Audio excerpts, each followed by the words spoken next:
冒険者になれたなれた。レディーゴー。ね、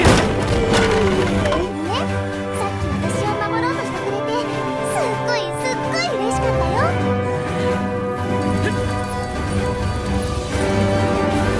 大丈夫、俺たちが何とかする。ドキドキするよ。合流しなくてもお前一人で滅ぼせるじゃないかって。Oke, Remnasan WOM 2 di sini. Kali ini gua akan melanjutkan alur cerita dari anime yang dimana episode satunya kemarin gua telah 3 hari. Masih dengan si ras kucing yang dianggap paling overpower dengan Beast Tamer yang dianggap cukup terlemah. Dan sekarang inilah dia episode kedua dari anime Yusa Party wo Suiho Sareta Beast Tamer. Sebelum kita mulai, buat yang belum menekan tombol subscribe dan like-nya di bawah, alangkah lebih baiknya untuk menekannya terlebih dahulu. So, langsung saja kencangkan seribut kalian, comot cemilan ambil tetangga kalian, dan mari kita mulai alur ceritanya. Cerita dibuka dengan menampilkan Ren yang tengah melaporkan misi ujian petualang miliknya. Dengan bahagianya, Natalie telah memastikannya dan meluluskan Ren. Dengan begitu, Ren telah diakui oleh guild tersebut sebagai petualang tingkat F. Setelah diberi kartu petualang dan hadiah misinya, Ren kemudian menemui Kanade yang menunggunya di aula guild. Dengan wajah cerianya, Kanade menanyakan Ren yang telah menjadi seorang petualang.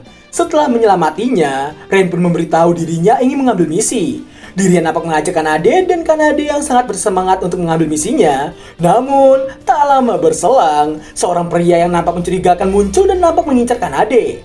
Karena wajahnya yang nyebelin banget, gua singkat waktu aja. Karena pria bodoh ini mengincar Kanade yang seorang ras kucing, bahkan si pria sok keras ini tak percaya dengan Ren yang berhasil menjinakkan Kanade. Karena Kanade yang menyebut Ren jauh lebih kuat daripada pria sok keras dan bodoh ini, membuat si pria wajah idiot itu menantang Ren dalam adu panco dengan taruhan Kanade. Ren yang takut jika menolak, pria super menyebalkan ini akan mengusik Kanade lagi. Pada akhirnya, Ren pun menerima tantangan tersebut. Sebelum mulai, orang tampan preman pasar itu nampak terlalu percaya diri dan tetap mengincar Kanade. Dan yang terjadi setelahnya... Ready go. Shosha Rei. Terlihatlah wajah Ren yang nampak kebingungan dengan apa yang baru saja terjadi. Terlihat pula orang power Hello Kitty itu yang terkapar di lantai. Tak lama berselang, waifu gua maksudnya Natalie datang dan menanyakan tentang keributan yang terjadi. Namun, Natalie nampak sudah menduga masalah itu disebabkan oleh pria sok keras menyebalkan berhati Hello Kitty tadi. Natalie pun meminta maaf pada Ren dan di tengah penjelasan Natalie pada Ren, si preman pasar nampak mengambil kesempatan dalam kesakitan. Namun, terlihatlah preman tadi yang nampak sudah mencium sebuah meja. Sebelum itu, dengan wajah cemburu mematikannya, Natalie nampak menanyakan tentang Ren yang bisa membuat kontrak dengan ras terkuat di saat tengah menjalani misi tes petualangnya. Karena wajah dan pertanyaan seram Natalie membuat Ren dan Kanade berpelukan sembari meminta maaf saking ketakutannya. Natalie yang melihatnya pun meminta maaf dan berniat mengulanginya. Dan... 最強士とも契約できるようなレインさんには今後の活躍も期待させていただきますね。 Setelah mengganti wajah dan bahasanya, Natalie nampak menyeret tubuh makhluk SCP tadi dengan santainya. Seluruh petualang di dalam guild hanya bisa terdiam menyaksikan sosok Natalie barusan. Setelahnya, Ren nampak masih kebingungan karena dirinya seharusnya tidaklah sekuat itu. Karena dia pun menanyakan Ren yang tidak menyadarinya. Rupanya, setelah Ren membuat kontrak dengan ras terkuat seperti Kanade, sebagai sang master, Ren juga diperkuat. Maka dari itu, fisik Ren bisa terbilang sekuat ras kucing Kanade. Ren nampak terkejut dan seolah tengah bermimpi. Ren beralasan di kampungnya, tak ada Tamer yang berkontrak dengan ras terkuat. Dan aksinya tadi hanya bodoh nekat semata. そっかそっか。さっき私を守ろうとしてくれてすっごい嬉しかったよ。 Setelahnya, Kanade pun berniat mengambil misi dengan penuh semangat. Namun, semangatnya itu pupus seketika karena misi yang diambil Ren hanyalah memetik tanaman herbal lagi. Setelah protes pada Ren, Ren pun memberitahu bahwa dirinya masih tingkat F. Maka dirinya hanya bisa mengambil misi yang simpel saja. 冒険者なんだよね。伝説の剣を手に入れるとか、さらわれたお姫様を助けるとか、そんな依頼は。 Mendengarnya membuat Kanade paham dan baru saja bersemangat mencabut herbal. Ren nampak telah berhasil mengumpulkan semuanya dengan bantuan para kelinci di sana. Di tengah kesedihan Kanade karena tak bisa membantu Ren, wajah para kelinci nampak serentak seolah meledek Kanade. 仮契約のくせに生意気な。baru saja hendak kembali untuk melaporkan misi mereka karena dia nampak mendengar sesuatu.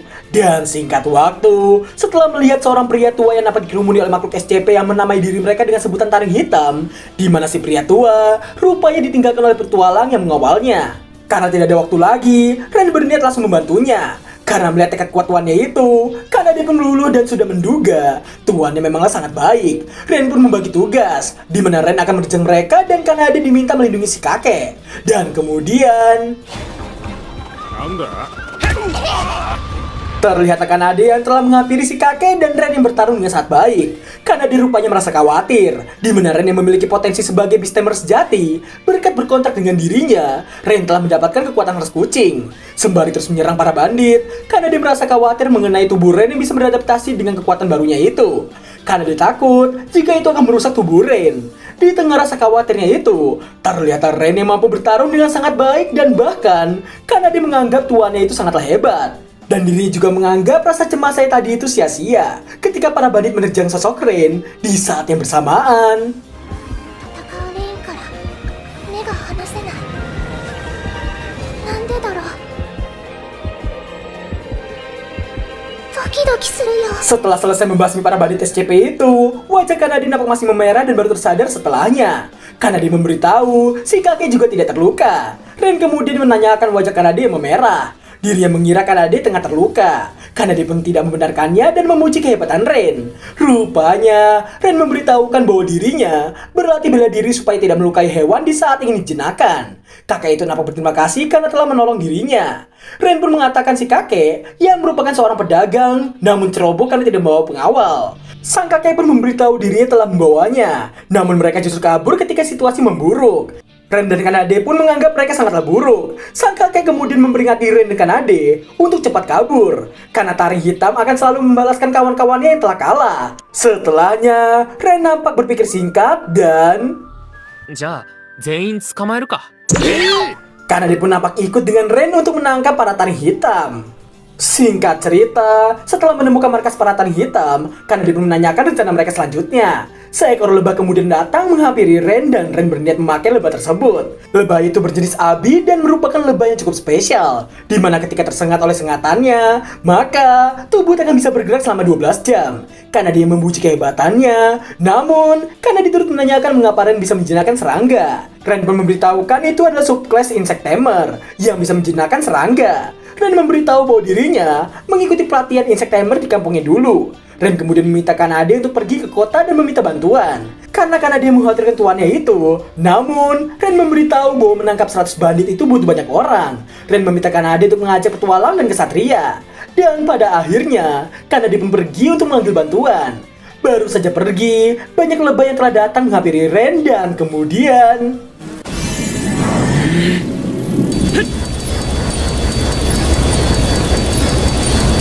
Ren nampak berhasil menjinakkan puluhan lebah sekaligus.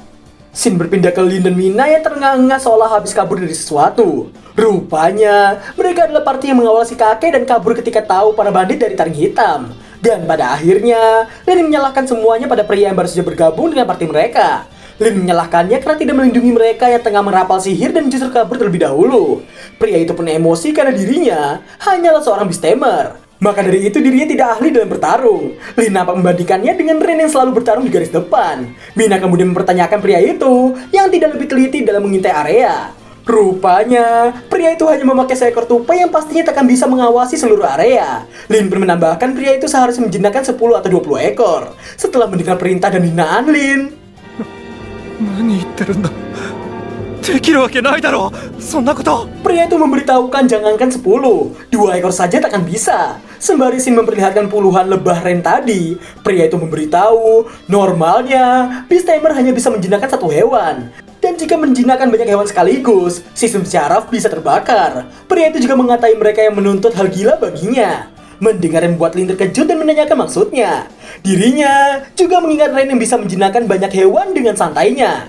Maka apa sebutan Ren yang seperti itu?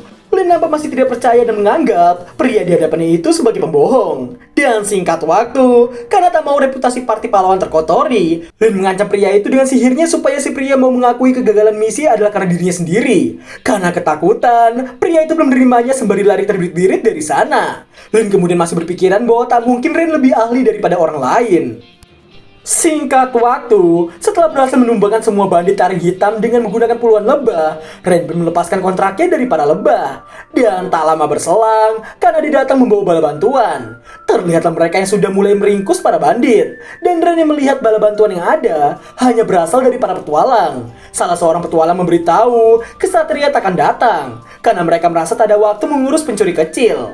Setelahnya, Ren pun berterima kasih pada Kanade dan Kanade yang senang bisa membantu Ren. Namun, tak lama berselang, terdengar suara gemuruh di dalam tempat tersebut. Dan dari balik gerbang raksasa, secara tidak terduga, terlihat banyak King Lizard yang muncul dari balik gerbang yang dijebol itu. Rupanya, taring hitam merasa telah menjinakkan para King Lizard untuk di saat genting seperti itu. Namun, baru saja berkata demikian, secara tiba-tiba, rupanya, para King Lizard tidak menuruti perintah taring hitam. Ketika salah satu King Lizard mencoba menyerang Ren dan Kanade, setelahnya,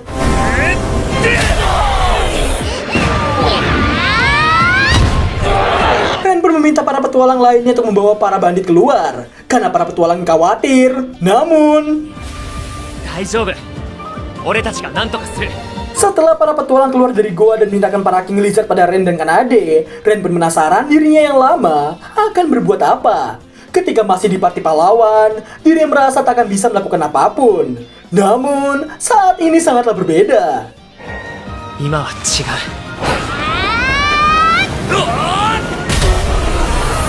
Setelah menumbangkan satu King Lizard, dua King Lizard lainnya nampak menerjang mereka. Ren dan Kanade nampak melompat menerjang kedua King Lizard itu dan scene beralih di luar goa.